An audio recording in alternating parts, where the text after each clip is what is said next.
Good afternoon, ladies and gentlemen. Welcome to the full match preview. It's Manchester United versus Liverpool. The biggest game in the Premier League is upon us, and both teams are actually in identical form, but the narratives are totally different. Alongside me, we have Sam and Shreyas to pick the bones of the game. Sam, is this the best time to play Liverpool or the worst time to play Liverpool?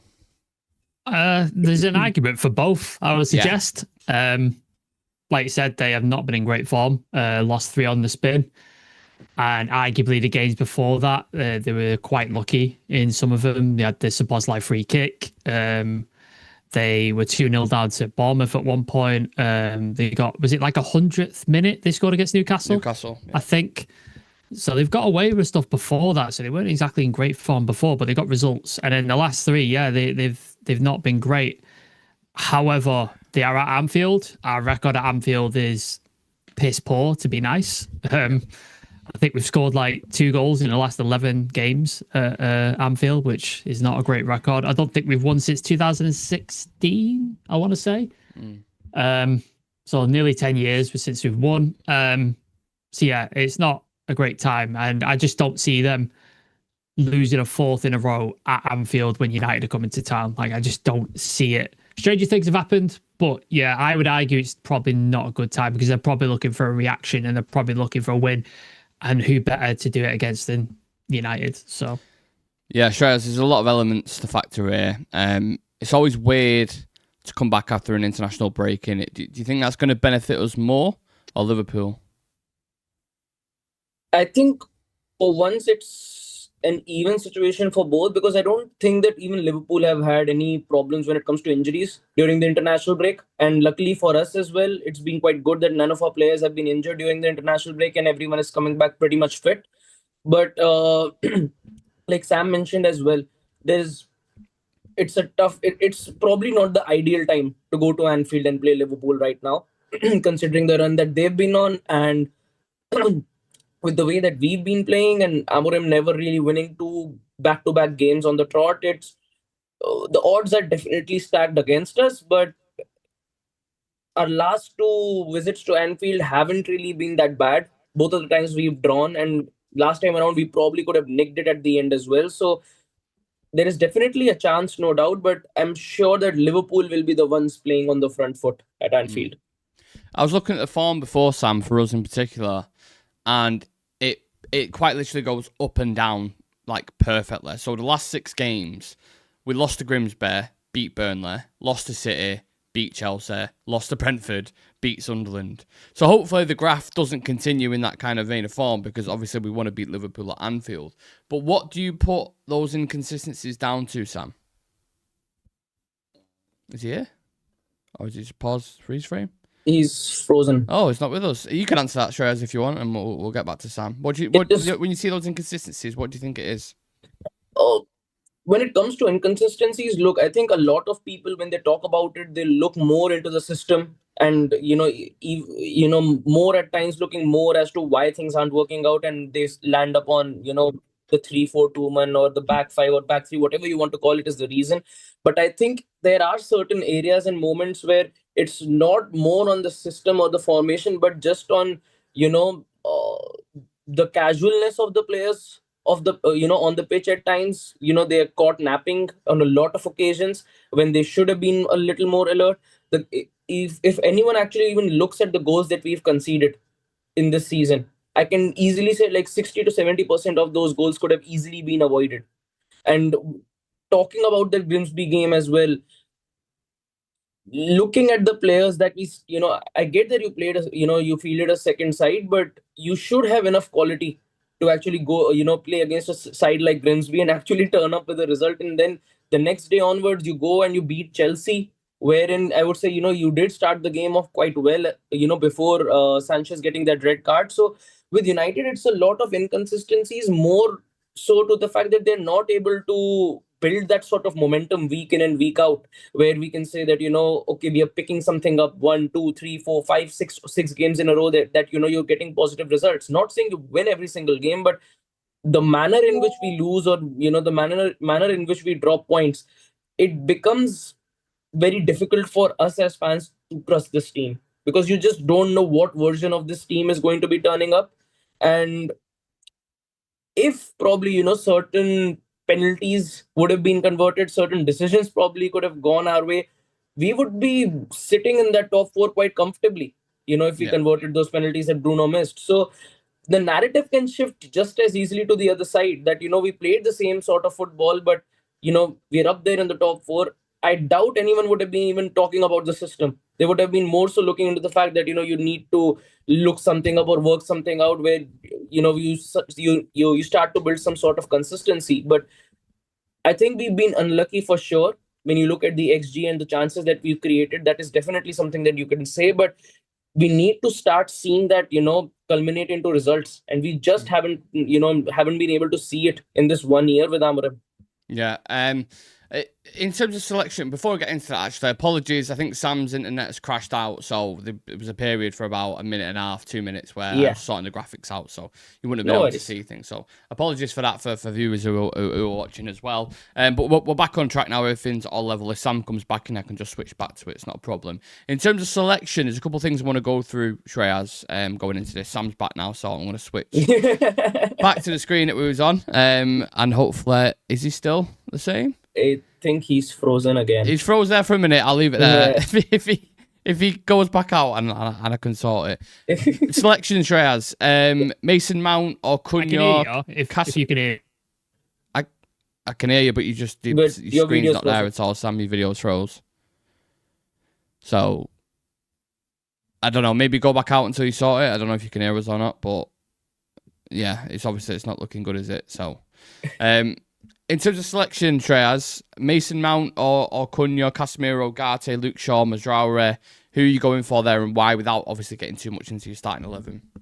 There's only one midfield pairing that works. So I think I don't even have to say who is going to be playing in midfield. We all know who's going to be playing in midfield. The only reason why I ask that, Shreyas, in particular, the City game, Liverpool game, he did start Ugarte. He did, but he did, against Chelsea and Arsenal. He went with Bruno and Casemiro. And I think more so to the fact, I'm going to say that this is the only pairing he should go for, is the moment you pick Ugarte in there or anyone else in there and you pick one of these guys out, it just doesn't work at all. Yeah. And we just completely get ran through every single time in that midfield. So I know so for a fact that, it will be Bruno and Cas in the middle. The front three is something that is quite exciting to look at, because I think Mason Mount was absolutely amazing in the last game against Sunderland.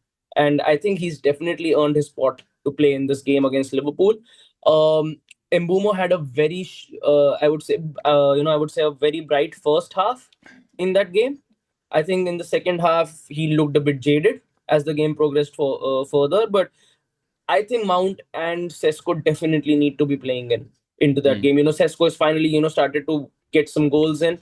You don't, when he's consistently bagging you goals, you don't want to pick your striker out when he's getting you consistent goals. So it's better to stick with Sesko in there. I think Mount cannot be dropped, not just because of the fact that he scored a goal last time around, but also because of the fact that, his presence in the team is so important to the press every single time. And the way he is able to box out that midfield, the way he, tucks in deeper to complement Bruno and Casemiro, he's very, very important. If you look at the way we want to play, or if you want to look at the way we want to counter our opposition teams, I think Mount definitely needs to be playing. I think Cunha will be a super sub, and Mbeumo would be starting most likely. I think besides that, most of the team is quite straightforward. How much we talk about like green shoots of positivity here and things maybe we can look at or where we can get at Liverpool, and also we'll speak about Liverpool a little bit later on. But how much of a battering here could put pressure on Amarim? Because we've seen Ratcliffe come out and say 3 years, right? 3 seasons, whatever you want to call it.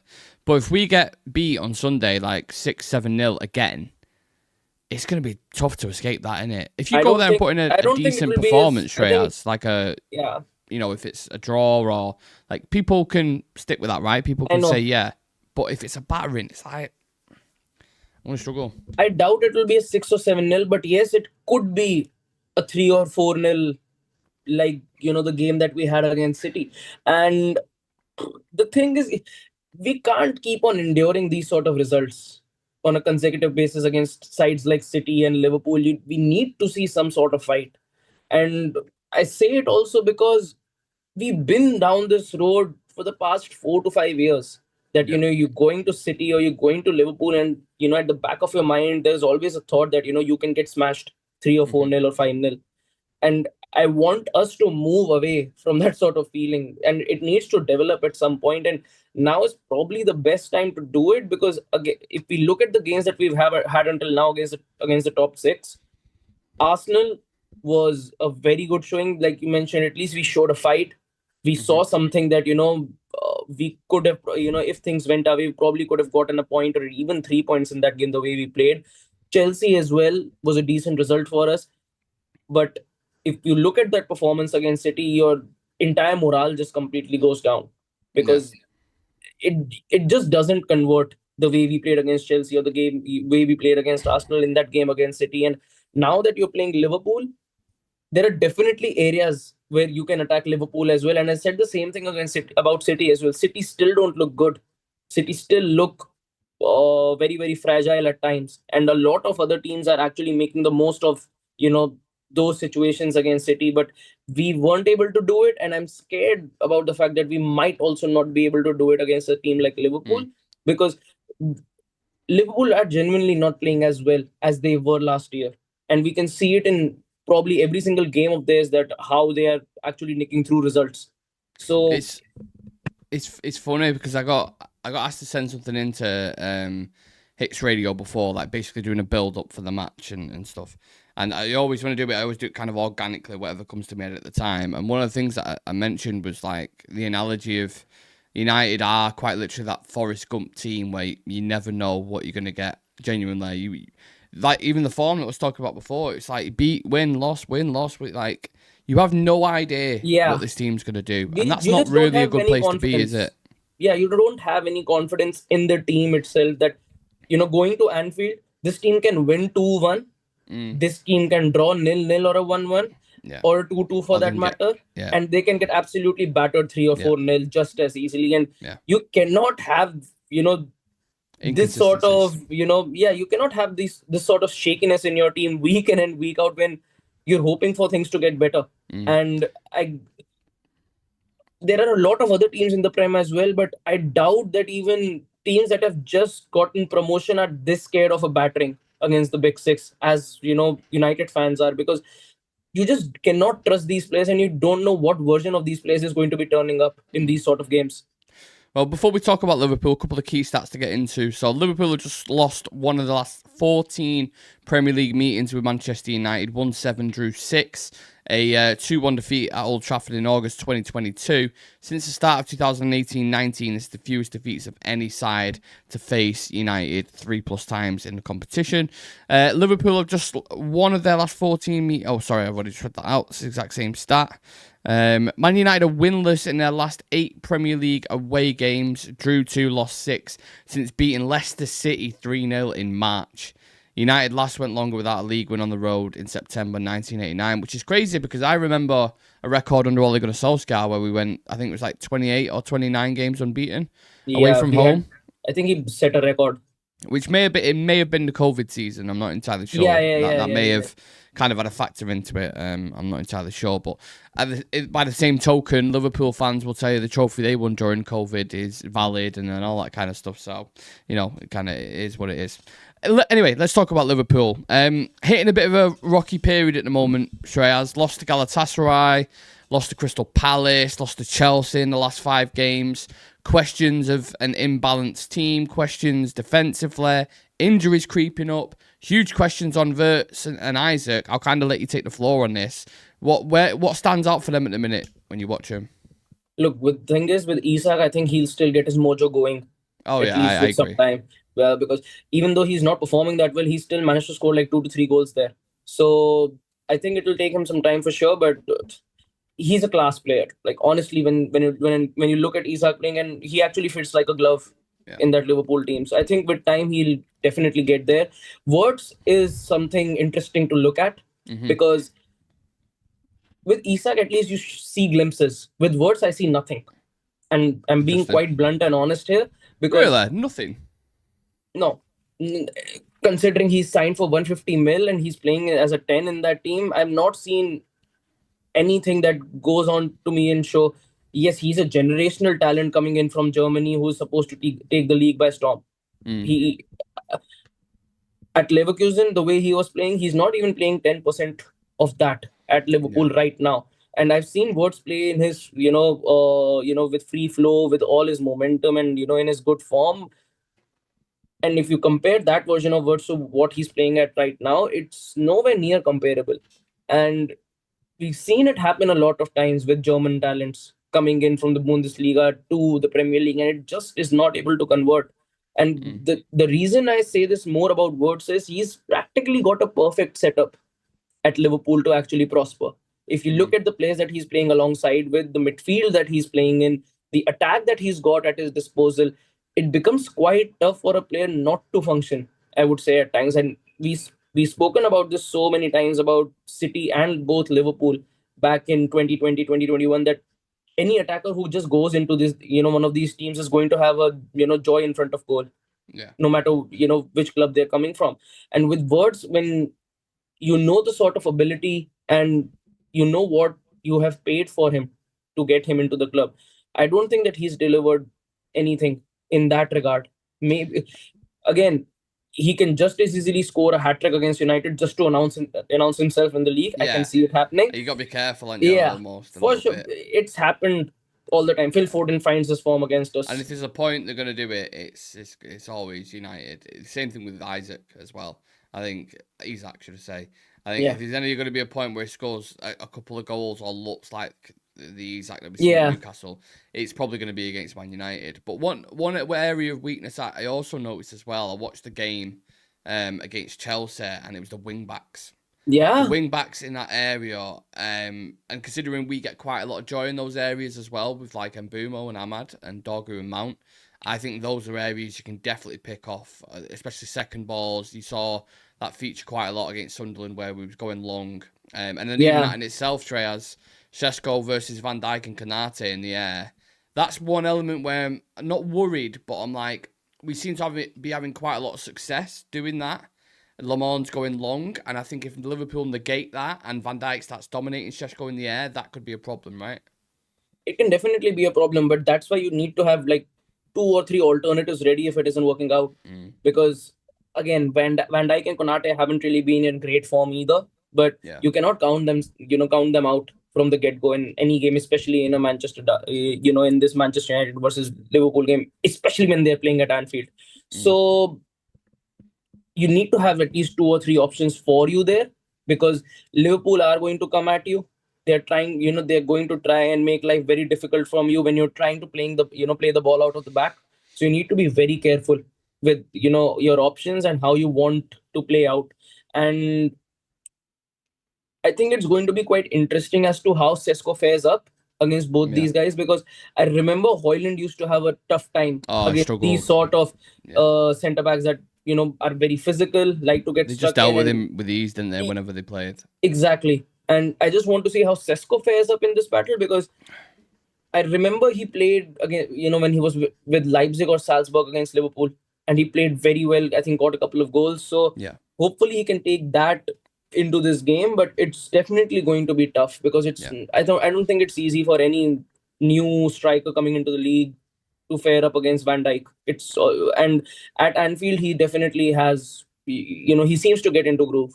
Yeah, and he's been the one consistent, I would argue, for him. Yeah, he seems to be dropping 8 out of 10s every game.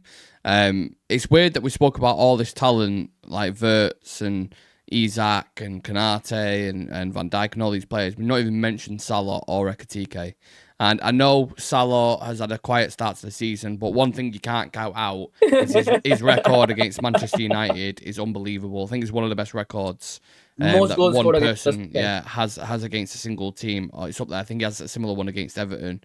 And then Ekitike as well, Shreyas. I think Ekitike's looked incredible at the start of the season. He is a problem, innit? And what have you made of him since he's come in? Because obviously United was linked with him as well. I remember you talking about him and going, he's a very techie striker. And the moment you see him play, you can just, get straight away. Yeah. And I think he's very talented. I think he's genuinely very talented, and I think Isak signing for them has kind of limited his playing time. Definitely, Did they need to sign Isak? I don't think they When you needed to watch sign. Ekitike play, do you know what I mean? Is that not going to stunt his growth? It is Because it going to looks stand like you can make because, your own Isak with him. Do you know what I mean? and he has a very high potential.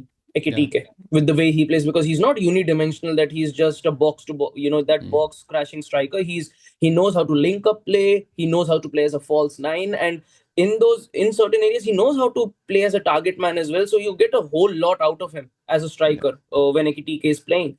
But I don't know how they're going to figure it out as to divide playing time between them with Isak and Ekitike, because again Isak has a very bad injury record as well. Yeah. He seems to pick up a lot of injuries. Maybe they have kept that in mind as well while signing it. Maybe that's why they went for Mamadashvili as well, with Allison being out in a minute. He seems to always have a big injury, Allison, doesn't he? Yeah, and on top of that, they've also got Gakpo on the left, who seems to score a lot against United. So all of these players that we're talking about, Salah, you look at Isak for that matter, scored a couple of goals against us as well. You look at Gakpo, seems to find a lot of joy against United every single time. So they definitely have some trouble creators for us. But on the other hand, even we've got players who could actually prove detrimental to them, because if Mbumo and Ahmad get going on that right hand side, I think it's going to be very difficult for them to box us out. Same goes for Mount and Dorgu on the left hand side if they keep going, because they are not unbreakable with that defense. I think you can get at him 100%. You can get at him. And if Cucurella and Garnacho was causing him problems all game. Exactly. And when you've got someone like Cunha coming on as a super sub for that matter as well, it's not going to be easy for Liverpool to just keep us at bay for the entire 90 minutes, like how games have progressed the past few times against them, that we just wait on moments that they lose out on the ball and hit them on the counter. I don't think it will happen in that regard, but we need to be very clinical with the opportunities that we get, because if you prove wasteful against Liverpool at their home ground, it's going to absolutely kill you off. I'm going to be fascinated to see who starts in this game. I think that for both teams, I think that is going to be a big tell of how the game's going to be kind of played out. But focusing on individuals, who are the ones to watch in this game for you? For us or them? Both. For them, Salah definitely. And even though he's been quiet? That's why. Oh, right, okay. Foden was quiet before us. Yeah, and he scored. So good point. Salah is definitely one to look at, and I would go McAllister. I think he's been very quiet, but we all know the kind of ability that he's got. And in that midfield, I'm quite interested to see how Casemiro and Bruno are going to be faring up against the likes of McAllister and Gravenberch. So that is definitely to look at. For us, Le Mans is definitely one you need to look at again in and big game for a minute. Very big game. He's had a remarkable debut. I hope he can carry that into this game as well. And besides that, I would say one person you need to look at is Bruno. Yeah. Again, in these games, he just manages to somehow get on the score sheet. Well, last season, he was really good at Anfield, wasn't he? From what I can remember. He had a decent performance. So hopefully see him again. But it all depends. I don't even know if Gravenberch is going to be starting, because he had a bit of a hamstring tweak, I think, during the international break with Netherlands. And then McAllister's not been fully fit. He's had a hernia, an issue with his hernia or something. So, that's what I mean. No one really knows how the starting 11 is going to shape up. So I do think that will decide quite a bit. We have done our predicted 11s, which we'll dive into now. I'm just going to, if you go through yours, Shreyas, in a second, just whilst I get it on screen, because I need to sort out the graphic, because obviously Sam isn't with us. So just go through yours, and then I'll sort that out. Sure. I've gone with Le Mans in net, because obviously, so I think he needs to play. I don't think Bindier can stand Anfield with the way that we, with the mistakes that he's capable of making. I don't think that he'll be able to live up to the hostility in that stadium. And Le Mans had a very decent debut, so there's honestly no reason of dropping him. Then I've gone with Ahmad and Dorgu on the wings, because I don't want to see Dallo playing in one of those wing-back positions, because you cannot, make those sort of mistakes that Dallo makes, especially against Liverpool, because they will hurt you. And in that game against Sunderland as well, the amount of times that he was in the wrong position or he misplaced passes, it actually cost us a lot of opportunities. So I think you need to go on the front foot with Ahmad and Dogu. I think Euro and Delict are sure shot starters. I think they've both been absolutely excellent for us at the back. I would go, if he's fully fit, I would go with Mazraoui instead of Luke Shaw, because I think Mazraoui gives you a little more physicality and pace in there. And Shaw is very inconsistent for me. When it comes to 50-50s and when it comes to his pace or getting stuck in, I think he's a lot more hesitant than he usually was a couple of years back. Maybe that's due to injuries or something, but you cannot bank on him in that. I would say in that department, and I would go with Mazraoui if he's fully fit.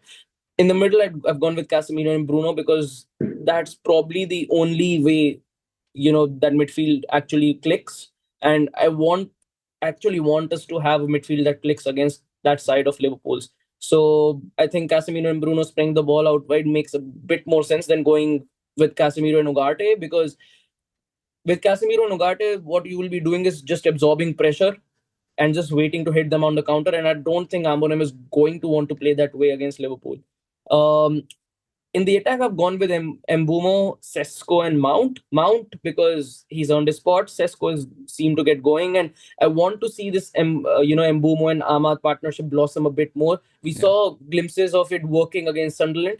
I hope that against Liverpool as well, they both can do the job. Ahmad had a very good international break, Mbumo as well. So if they can bring that sort of form into this game at Anfield, it will actually help us out a lot. And having Xerxes as well as Cunha on the bench, they can be very important for us coming off from the bench, because Cunha with his pace against tired legs can be very, very detrimental to that back line of Liverpool's.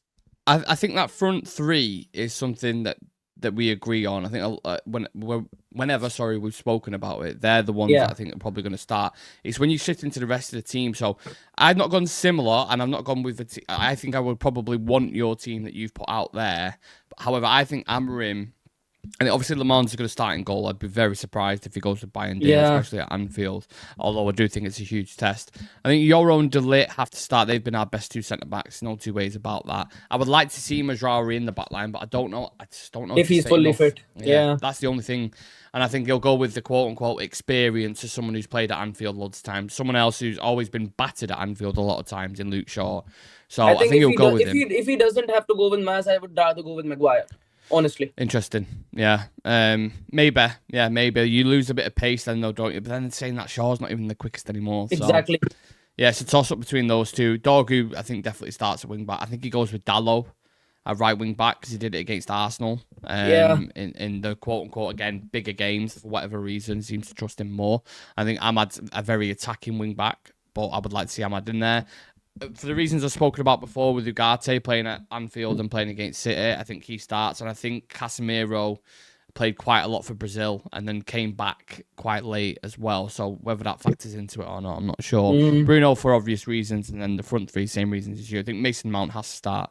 He's been better than Cunha. It's as simple as that. So you start him. Cunha, there's a player there. Yeah. I think there's something there. It needs to have his moment. And maybe that'll come off the bench. At Anfield, potentially. For anyone watching, let us know your thoughts on both of those predicted 11 lineups, who you would start and your reasons why. We're going to get into a quick fire round now, Shreyas, so if you're ready to go, let's do it together. Will both teams score? I think yes. Yes. Yeah. Will anyone get a red card? If no, I don't think a red card, no. Casemiro, just saying.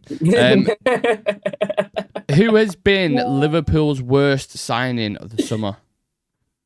What? Not Isaac Wirtz, yeah, you think? I agree. Isaac has at least scored. Yeah, it's a good point.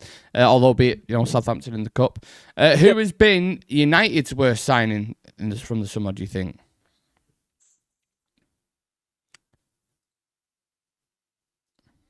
It's hard.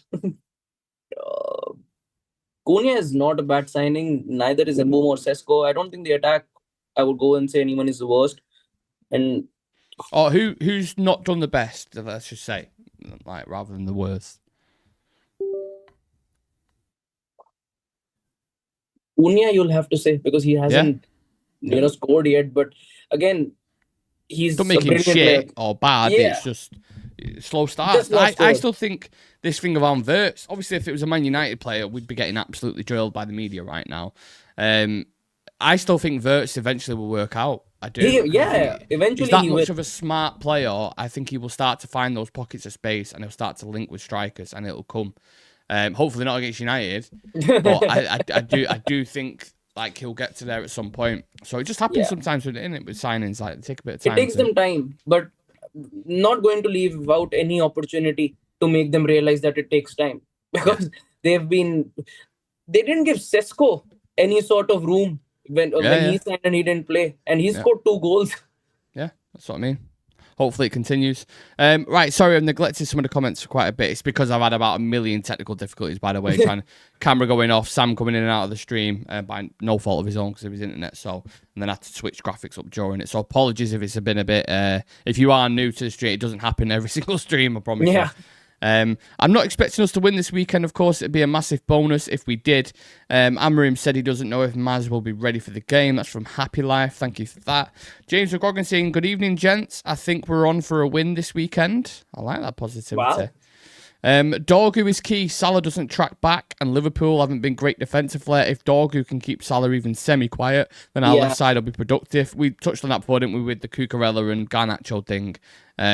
They was all over him. So it is definitely something I would look at. We've also got the Lucho, who is a Real Red Ultra member. I don't know if that's Chive, because it says C, but it says, I don't know if he's changed his name. No idea. Ekatike and Gakpo are the danger men. Ekatike, I think, for sure. Elite Baller saying, I think Sheshko can be our dominatrix in a box. He's back with those comments. Never going to leave you, is it? It's never going to leave you. Never. I'm just worried about the lapses in our defences out wide. We might play well, but Liverpool will capitalise on the opportunities we give them. What I'm worried about is an early goal, Shreyas. That's my thing. You know, Ekatike first 5 minutes, and you can see the storm coming, ironically, because Amarin said it, but you got to keep it like at bay, aren't you, for the first 20 minutes, at bare minimum for me. Just keep them quiet. Yeah. Hopefully. Pat Mason, I think our time will take all 3 points. Sheshko will be on the score sheet. It seems to be a lot of United fans who seem positive at the minute. Including myself, though. I'm kind of looking... I mean, I was even watching an analysis before from H, who does the overlap, like, incredible kind of football mind. And even he was like, I think we can go there and get a win. And I'm like, can we? After that show you did yesterday, I want us to win. Oh Just my so God, that- yeah. That guy. Can I just say, whilst we've got the thing at the minute, because you mentioned it, went on talk. I don't know if anyone's seen it. He was watching it now. Went on TalkSport last night with this Liverpool fan, who it felt like he was speaking about this being a cup final for United. That was a cup final for him. That interview felt like he'd been waiting for it for years to have this moment to say, "Oh, we're the most successful team in England now," because obviously they won the Premier League last season, and he just had a stick up his ass. The full interview was just like trying to give it all that, and at times it's hard to defend United because of how shit we are. Genuinely, it's like they don't really give us a lot to talk about. Do you know what I mean? You can't defend a lot of what we're doing because it has been really, really bad. But just to see him, like, after I think they had 20 odd years they went without winning the league. They finally won the league now, and they're all chirping up and they're all getting on top of it. So please, just for that one person, Neil, or whatever his name was, that was speaking to the thing, how cocky he was being. I'm sat there thinking, you've lost 3 in a row, mate. And you are susceptible to counterattacks, and your defence hasn't been great, and Konate's got a mistake in him. If United go there and get a fucking win, that can change so much. Honestly, a win there is so rare. I can't remember the last time we did it. It was Anfield, maybe? Anfield, Is that it? Yeah. So, I mean, it's a huge thing to have to say for the players to say you've gone and you beat Liverpool, and now everyone's talking about we only go 2 points behind them. You know, if we beat them. Exactly. Which is mad, isn't it? I'm not usually a violent person, but halfway into that show, I just thought, mate, the amount of people that message me saying I can't, even the comments which you've seen yourself, haven't you? All this guy's a clown. Who the fuck is this guy? Typical Liverpool fan, blah blah, entitled and all this kind of shit. He was trying to go for the neck, but I was just having none of it. So for that reason alone, I want to go there and damage it even more, because then questions will, I don't think it'd be right, but then questions will start being asked about Slot and Is this more than a wobble? Is this more than, United are only 2 points behind them now. Everyone's talking about Amorim having such a poor season. So, yeah, the reality of it is it's going to be extremely difficult. And I think that the Liverpool fans are going to be wanting a reaction from the players. And it's the perfect spot to do it at Anfield against United. So, this game can go either way. And that leads us perfectly, Shreyas, into the score predictions. So, what is your heart saying with this? 2-1. United. Just to United. Yeah. And I hope that it will be a controversial penalty that gets us the win, just so that they feel it even more. And Bruno, and he does that. Yeah, at the top end. And I just hope one of Salah or Wirtz get injured. Yeah, it's interesting, isn't it? It's fascinating, this game. Don't think I'm going to be as bold to say it, but then I always go with a draw, and I feel like a draw is sitting on the fence. But I do think this has got to make up of being like maybe a high-scoring draw, like a 2-2. Well, it went the last game 2-2, right? Last game was 2-2, yeah. Yeah, I could see it being a similar game. You know what? I'll go for a win. I want to be positive. I want to push the ball out. I think 2-1, Šeško, last minute, potentially. I'll take. Let me tell you, if Šeško scores a last-minute winner at Anfield, my pants are off, mate, and I'm running down the street. It is going down. I'm telling you. I'm going to go utterly mental. I think what's written is last time around, at Anfield, he missed. This time, he's going to score the winner. Yeah. Harry Maguire. Yeah, I remember that chance at the end. Oh, my God. You could have stole it with that. And think how shit we was then. This is my point. Like, you never, ever know with United. They could, like we said, to come full circle, any result could happen on Sunday. Legit. Yeah. So hopefully we're on the right end of it. UK Darren saying it'll be slot out after the game. Yes. Yeah. Yes. Mount will start, surely. Has to. Also, Mount will make a 3 in the midfield when we need it. That's why I think it's so important. Happy Life of Green as well, saying I'm expecting Mount to start the game. Let's see what happens, people. If you have enjoyed this preview, please do leave a like on the video for us and subscribe to the channel. We're getting close to 30,000 subs, which is absolutely incredible. And obviously football back this weekend, so we'll have all the coverage around the game at Anfield as well. Also, if you want to check out the show that I did on TalkSport last night, I think it's the Sports Bar, I think it's called, where I go back and forth with the Liverpool fan. I think it's pretty fun and interesting. Then go check that out and let them know in the comments section how much of a rat that guy is. Yeah. And I'd appreciate it. And yeah, also keep an eye out for BKB over the weekend, which is Ball Knowledge Battles. I don't know if people have seen it before. Bit of trivia, Premier League stuff. I have a couple of mates on and we go back and forth. And set challenges and so on. So, yeah, check that out over the weekend. That'll be dropping. Loads of episodes coming out soon. And enjoy your weekend, more to the point, before United might ruin it. I think that's probably the best advice I can give. Commiserations to Sam, whose internet has absolutely collapsed on him. We'll get him back on Sunday on the post-match show. And thank you to Shreyas for your time, brother. We'll see you in the next one.